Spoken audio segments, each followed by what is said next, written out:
Right, shall we get started? Good evening and welcome to East Devon District Council's Scrutiny Committee meeting today, the 2nd of October 2025. I'm your chair this evening, Councillor Mike Goodman. This meeting is being recorded and is live on the Council's YouTube channel. There is no fire alarms anticipated today. In the event of a fire alarm, sounding bells, bells will sound. Please leave the building through the nearest fire exit by following the green running man signs above the doors and make your way to the rear of the car park. If anyone needs assistance leaving the building, in the event of an emergency evacuation, please let us know. The organiser of the meeting will tell you when it is safe to return. Please make sure your phones are either muted or switched off. All councillors have been sent the agenda for today's meeting, and any members of the public who want to view the agenda, you can do so by visiting the website www.eastdevon.gov.uk. We will now start the meeting with a roll call of committee members present, which will include declarations of interest. When you hear your name, please unmute your microphone and confirm you are present, and please state whether you have any declarations of interest in terms of the agenda or not. Thank you. Sarah. Thank you, Chair. Councillor Barlow. Present, Sarah, and no declarations that I'm aware of. Thank you. Councillor Blakey. Present and no declarations. Thank you. Councillor Jenny Brown. Present and no declarations that I'm aware of. Thank you. Councillor Bethany Collins. Present, thank you, and nothing to declare at present. Thank you. Councillor Goodman. Present and no declaration of interest. Thank you. Councillor Anne Hall. Present and nothing to declare, thank you. Thank you. Councillor Matt Hall. Present and nothing to declare, thank you. Thank you. Councillor Johns. Present and nothing to declare that I'm aware of, thank you. Thank you. Councillor Levine. Present, and I don't know what I should be declaring. Thank you. And Councillor McKinder. Present, nothing to declare, thank you. Thank you. And the meeting is quorate, Chair.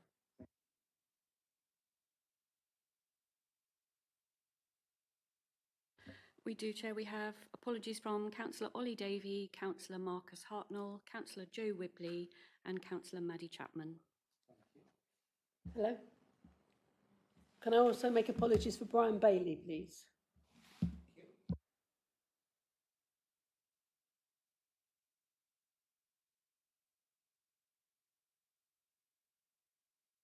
There are councillors outside. Have you got declaration of interests? Any of those outside? No. No, thank you. Public speaking, there are no members of the public registered to speak. Matters of urgency, there are none. Confidential items, there are none. Item 7, decisions made by Cabinet, including portfolios called in by members of the scrutiny in accordance with the overview and scrutiny procedure rules. There are no items to be considered at this meeting. Now, minutes of the meeting. Yeah, minutes. I missed the minutes. Yes. The minutes of the previous meeting, which is on pages 3 to 6. Does any councillor have any comments about those meetings? Or are you happy that I sign them? Fine, thank you. And then go on to the main item of the agenda today, which is item 8, the finance report, agency and consultancy experts. Now, I know we've got John Simons, but also got Melissa Murray here as well. Welcome to both of you, and I'll leave it to you to introduce the report. Over to you. Thank you, Chair. So the report presents the agency and consultancy expenditure with comparative figures going back to 2022, because the last time this report was presented to scrutiny was in January of 2024. The data used for the illustrations comes direct from the finance system. To give you a bit of background, the report is split into 2 sections to provide reasons for the agency and consultancy use. At times, the use of agency staff is to cover staff sickness or vacancies, or potentially at times where we need seasonal cover. That's mainly evident from our street scene staff.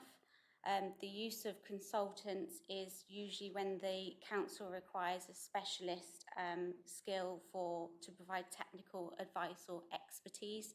So this will be for projects that are usually of a capital nature. So the advantages that we've got of using agency and consultancy staff are that we see savings in national insurance, pension contributions. If there's any sickness or holiday cover, then we don't have to obviously pay for that. The risks of not using consultants is that the council would have to recruit a substantial specialised workforce at a greater expense. Or the alternative would be to not carry out schemes or projects. However, this would be a detriment to the people of East Devon. Again, with agency, the risk that if we weren't able to provide those services, those statutory services might not function, which wouldn't be acceptable. And the alternative would be to employ permanent staff, but then we would run the risk of being seen as being overstaffed, for example, with those seasonal trends of agency workers. So highlighted in the report, you've got Appendix 1. So this commentary has come straight from our officers to provide a narrative to the illustrations that have been provided. As you can see, the main directorates of housing and health and place have significant spends in prior years. You can also see in Q1 to Q4 of 2024 that spend for housing and health actually halved. Today, I've also been able to look at recent data, so 2025 agency expenditure for housing. There's been a reduction since Q4 of 2024 to Q2 of 2025, a reduction of 44%. So yeah, it's a really positive message that the actions that they've put in place to fulfil those critical roles have now been filled. So the reliance on agency expenditure has been reduced. And then for the Place Directorate, their annual spend is roughly about £280,000 for street scene agency staff, but we would consider this as business as usual. And development management, the use of agency staff previously to work on planning applications. Now that has been brought up to date, we would expect for 2025 this be minimal. But yeah, thank you, Chair. Did you want to add anything to that? Nothing at No. this stage, Chair. Thank you. Thank you, and thank you also, before I put this open to everyone, for doing that work and looking at what Q1 was for this year. I think a lot of us will be thinking that I wonder what that's like, and thank you for taking the trouble to go and do that, because that's very, I think, very useful, and also shows, as you say, the benefit of actually getting the people in to begin with, which we had to do, and then being able to get our own staff and reduce it. But thank you for that. So, can I first of all go outside the committee? Anybody's got anything outside the committee? No? Gosh, they're very quiet. Right. Inside. Jenny, what did you...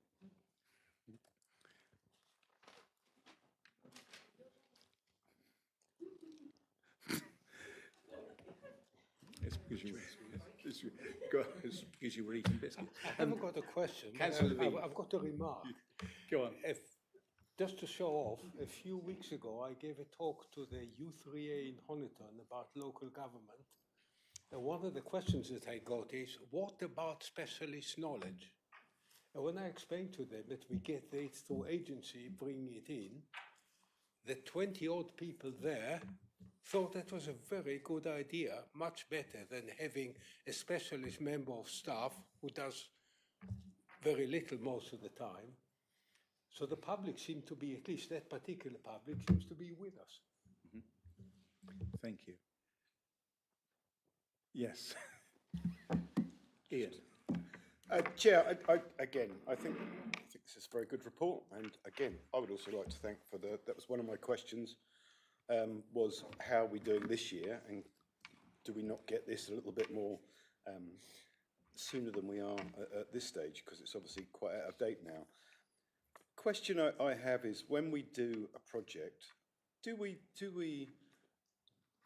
work out a percentage before? So there's a project at the moment that we're doing in Cranbrook, and they basically say we need this much in consultants before we even start. So is it we look at a project and say we need to put 15% aside, that's the going rate, and therefore we hire in consultants to do that, and then divide the money up amongst the consultants to do that? Does that make any sense, the question I'm asking, or not? John, I'll leave you to answer that. Thank you, Chair. I think a lot of it will come down to those individual projects and how they're going about sort of creating those initial estimates. A lot of the time, you know, they will have a good grip on what they need, how long that's going to take, etc. And then, you know, market data will then give you a figure for that. At that stage, it will obviously only be an estimate, but that'd be the starting point. And obviously, we can be assured that in the officer's professional opinion, the director's professional opinion, that what we have done is the best way of delivering the policy of this council. In which case, which I presume it is, I think everyone's nodding, then in which case, yeah, I've got no further questions. Thank you. And I think that's really what Melissa was saying, that employing agency staff can be the right thing to do to bring in those skills that we don't particularly have at that time. And then if those skills do become available, then you bring them in as permanent staff. I think you made a good point. Thank you, Ian. Yes, Mr. Reddick. Yeah, thank you, Chair. Quick question, probably an unfair one, and you may not have the answer to this. Ignoring agency costs for the moment, because agency, I understand that they're required as and when, but the big variable is consultancy costs. Do we have a ballpark figure for where we expect to be at the end of the current financial year? Obviously, a lot of projects are now underway or determined. So how's it looking for 2025-26?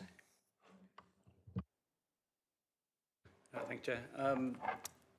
In terms of monitoring, in-year monitoring, nothing is being highlighted at this stage.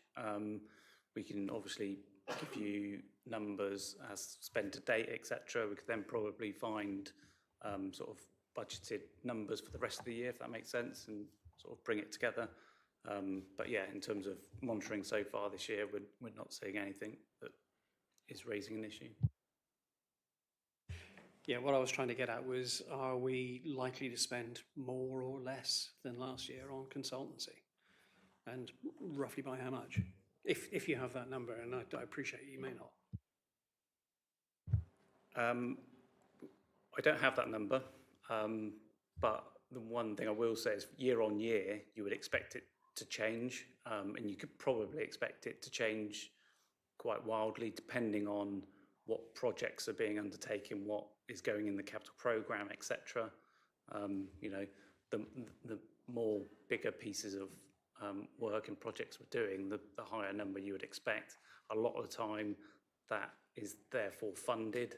With a lot of the projects underway now, there is government grant monies behind that, for example. So funding is also part of that equation. Yes, Jenny. Okay, well, you say there's government funding for these grants to do these consultancy works, but quite a few times we've gone ahead and we've used consultants and then we've not got the grants. So what happens then when we've already spent the money?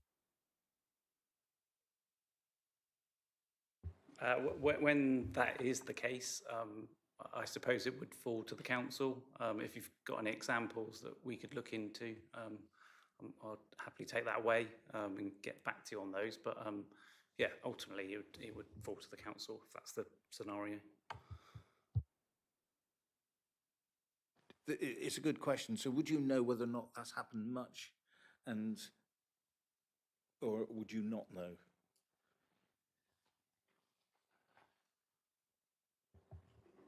It's not something that is comes springing up. to mind, because, yeah, like I said, most of the time when those projects are put together, that's exactly that. Those budgets are created, that funding is therefore gained. So yeah, we can certainly go away and look at it, but Okay, thank you. Yes, Ian. Well, on that point, usually if that is the case, we are taking a gamble by the government. We are usually asked and say, well, this is the risk to the council, should this not happen? So I'm sure it may happen. I'm not. It has. Yep. Anyway, the one thing, HQ relocation project, in the table of the top highest spend year on consultancy expenditure, HQ relocation project, money spent in 22, 23 and 24. That's not the headquarters relocation, is it? Because I'm sure that must be surely put to bed by now.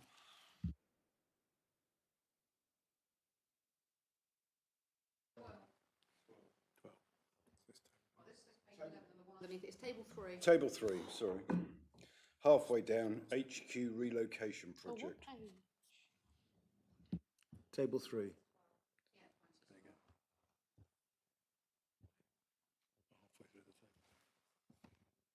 says top 10 highest spending year on consultancy expenditure by capital project. Halfway down. Yeah, actual spend of 25,000.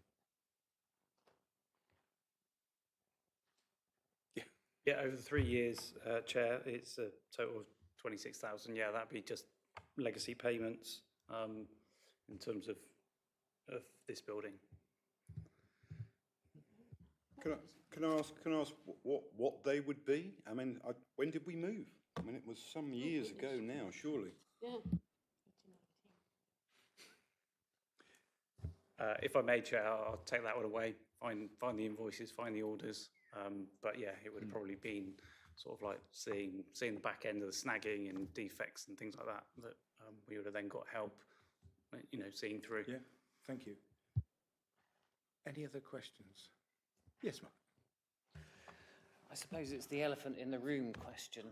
As local government reorganisation wings its way towards this council, do we foresee a greater reliance on agency staff if it becomes more and more difficult to fill full-time recruitment, as people are conscious that they might not have a job after the reorganisation is sorted? And are we somehow financing with that in mind?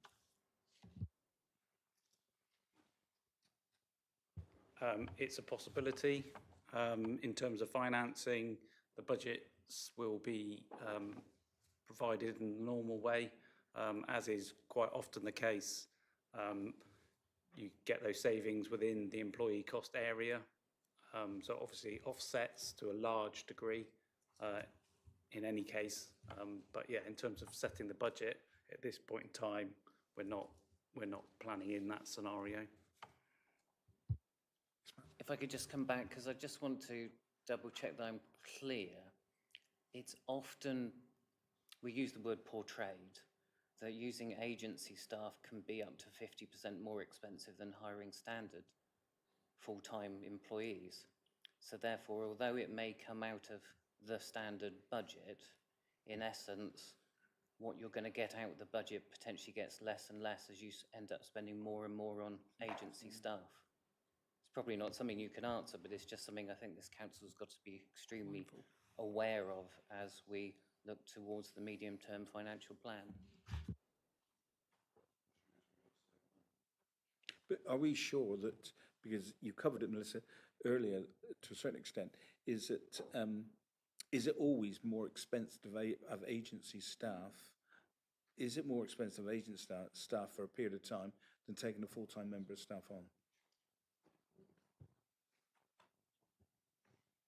Because that's the nub of the question, isn't it?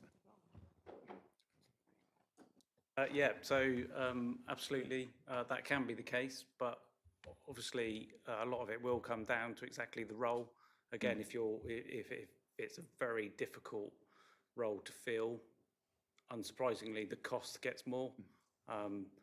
you know, in vice versa. If it's much more, you know, straightforward, dare I say, yeah, the agency cost will be lower. So we'd expect that offset in that scenario. Any more questions before I? Yes, Jenny? My concern is the amount of money being put aside at the moment for consultants to do projects which they're hoping they will get funding for to take forward in LGR. There's an awful lot of money at the moment being put aside or taken out of our coffers at the moment to do this. And I just find that rather concerning.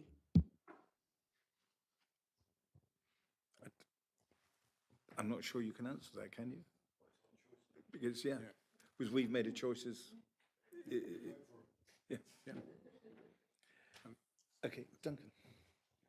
If I might on that point, if we did nothing about LGR, I think we'd be remiss and our residents wouldn't be very happy when just the world suddenly changed. So we will be spending money as a council to try and plan through some of those things that may or may not happen. We cannot predict what's going to happen because we've got no idea what the government are going to do ultimately with our bid and the bids for other councils in Devon. So in a way, we do have to spend some money to cover a number of bases, and the ones that we covered that don't pan out, you will be able to turn around later and say, well, that was a waste of money.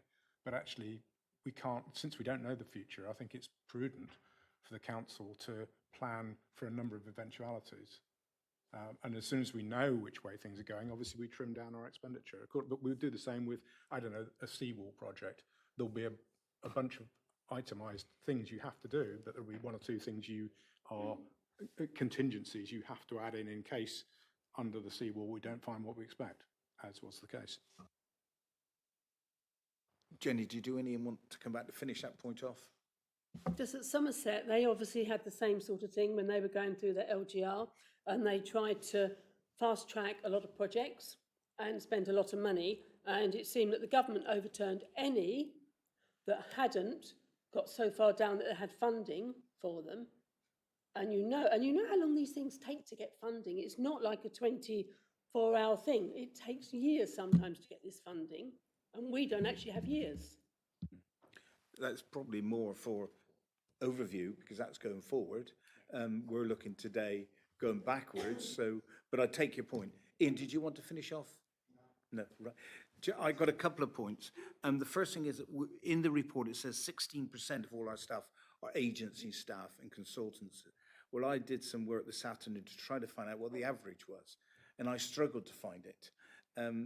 Do we do any benchmarking in local authorities? Because the work I found this afternoon seemed we were lower than a lot.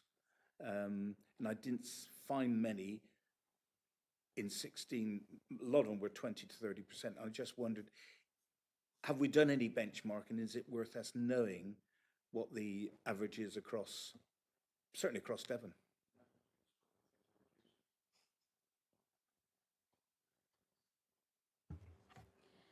So this is something that I've mentioned to John earlier.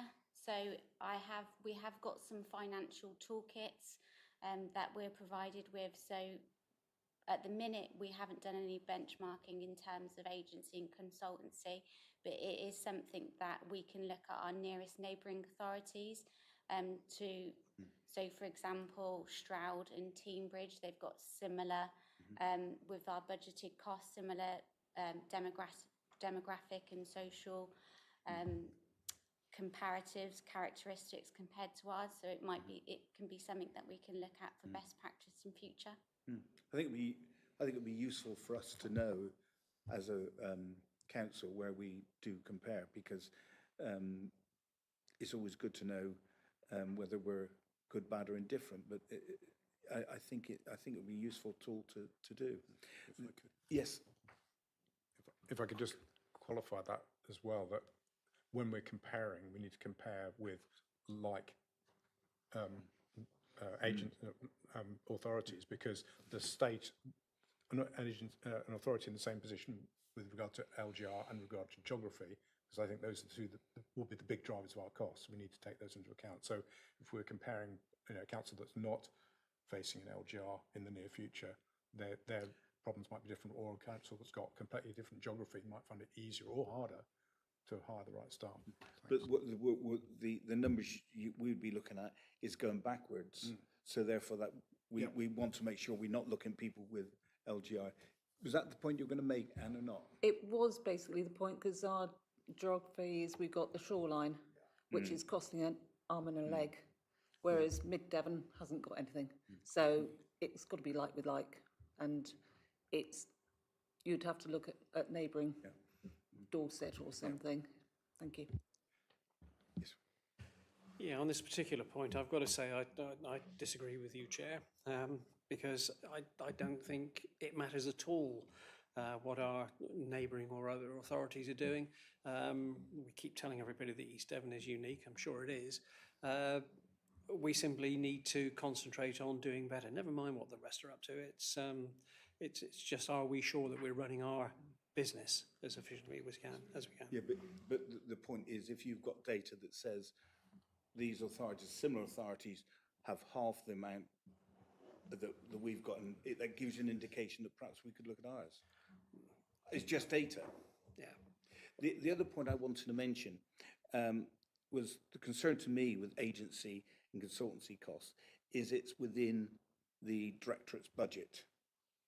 And I look at page 15, table 4, where we look at all the budgets, and even with the costs on housing, it's virtually within its budget, within 50-odd thousand when you add them up. However, the one that seems to be out of kilter is place, which seems to be 635,000, if my arithmetic's right, overspent to budget. Is that right? On page 15, place total.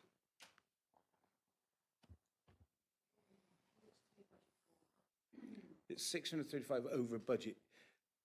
And I'm just wondering, he's put some words in there, but that's a lot of money to be over.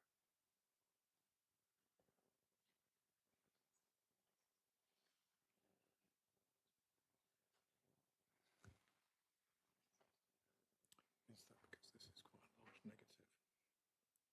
So it's a lack of staff. I don't know. It's overspent, underspent.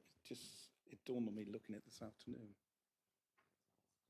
Do you want to? Chair, Can if I can say, I think you'll find that's because they then charge that out, because again, don't they have to recharge to different departments, the place? This will be net figures. These will be net, wouldn't they?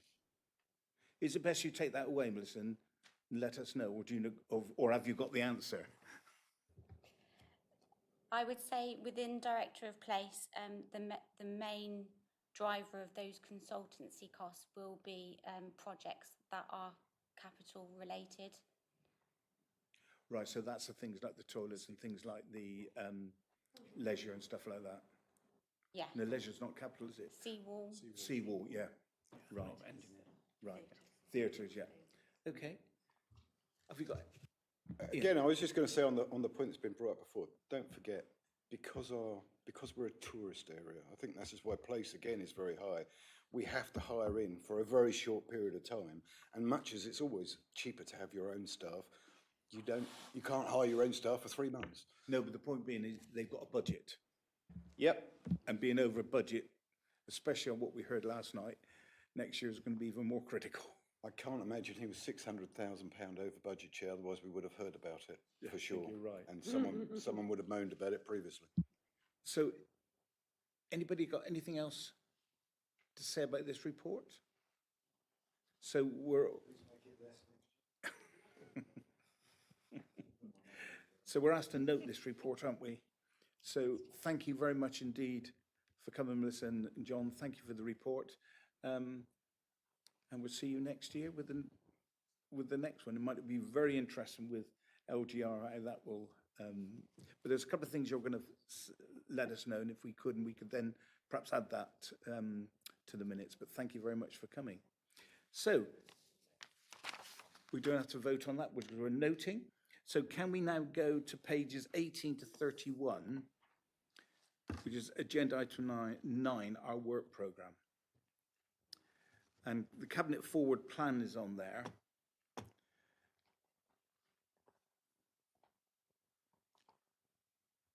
And is there any comments about the Cabinet Forward Plan that says to you, we need to understand more about that item to bring it to this committee? Or is there not anything in there really that you feel we need to consider?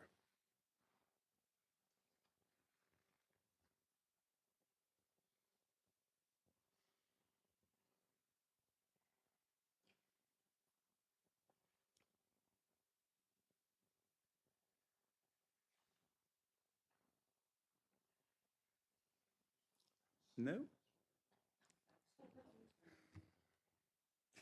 So there's nothing we're looking at the moment to bring to the next or a future meeting.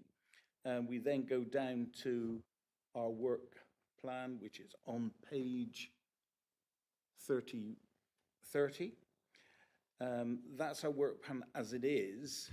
And I just draw your attention to the 6th of November, which is our scheduled next meeting.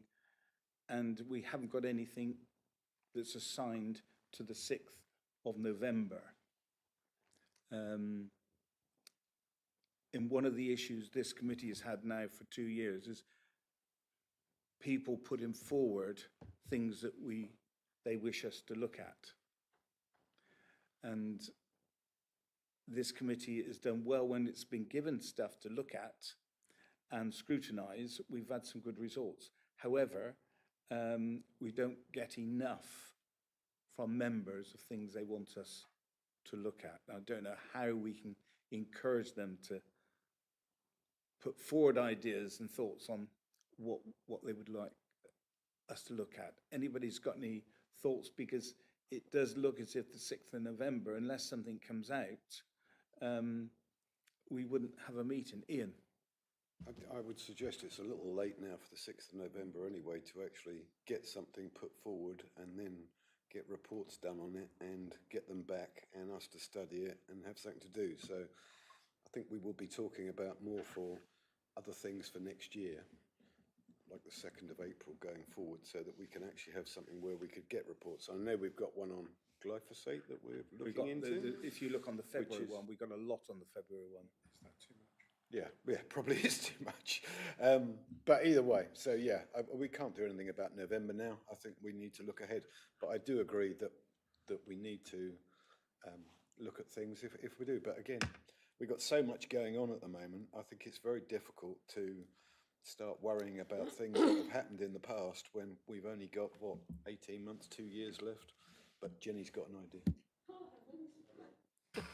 I'm just looking here on this works going forward. I've just looked at the cabinet meeting for last night, but on this proposed one, you've got Exmouth Town Hall, Part B, site acquisition, housing strategy, Harepath Road seeding. None of that, as can I see, as being on cabinet last night. No, but there's overview, isn't it? I think you'll find our overview. No, this is cabinet forward. They don't always go on to the actual ones they say, and it does. It's a moving document, as I've been told before. I'm learning. All of it was such a short cabinet one, was it? Yes, please. It should be up to date. So, and there will be reports that don't get onto an agenda because they're not ready, but we should be regularly updating it. So I think Amanda has been doing that exercise recently, asking again for all directors and assistant directors to update it. But yeah, that's certainly something that we need to keep a closer eye on. Have you, excuse me, Anne, have you had it come through to you? What, the housing strategy? That's coming, if I remember right, in November or December. I thought there's something coming through from the housing. It was, but I'm not sure on the dates. It may be to be confirmed. But you need to be looking 4 to 6 months in advance to fill your slots.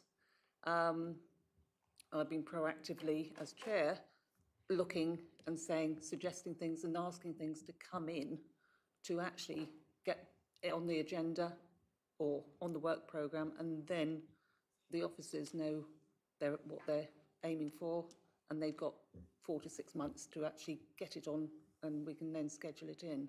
So you're looking 6 months in advance. That's how I've played it, and that's how I'm managing to try and fill the slots. But you've also got more meetings, which was going to be changing anyway, if I remember right, but it didn't happen in the Constitution. So it's a natural course of actually, you will have to cancel some because there's nothing coming through, because you've got a lot more than what I've got. I think the question is, should there be more coming through? That's Oh, what it's a the challenge proactive is. thing, which we've got to do. Yes, Quantum. If I might comment on that, I think that given our role is rather different from overview, we're looking back at things that have happened and are we happy with it?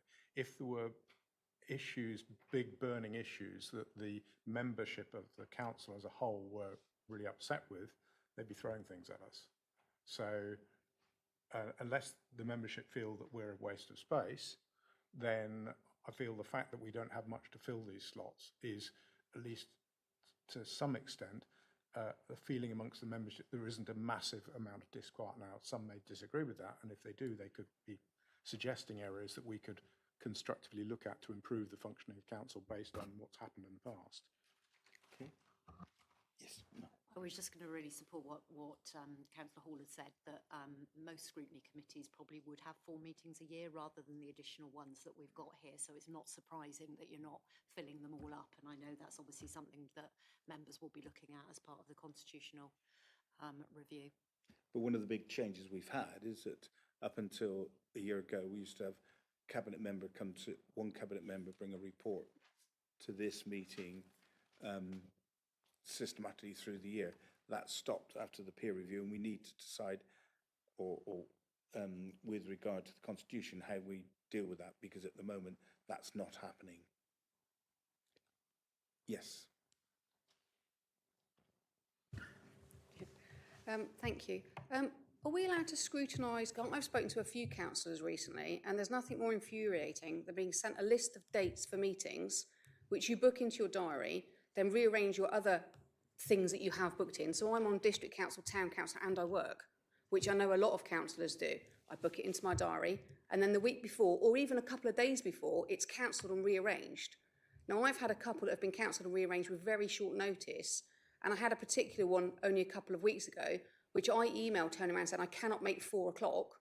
I will be there at 4:20. I then got an email turning around and saying it's been rearranged for 3 o'clock, knowing full well I couldn't get there for 4 o'clock.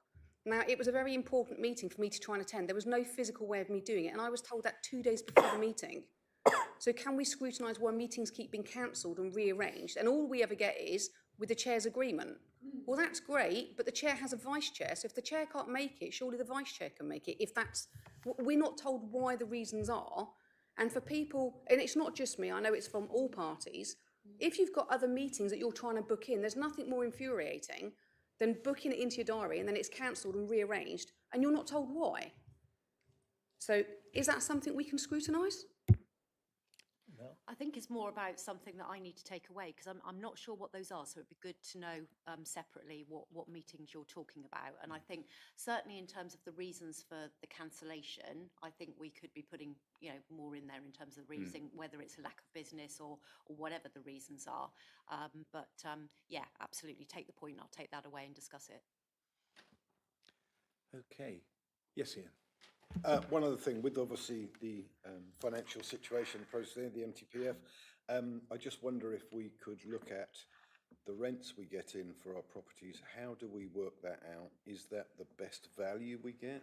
Could they be higher? Should we be squeezing our assets a little bit more to get more out, rather than cutting things? Could we be trying to increase our income? But that's housing though, isn't it? No.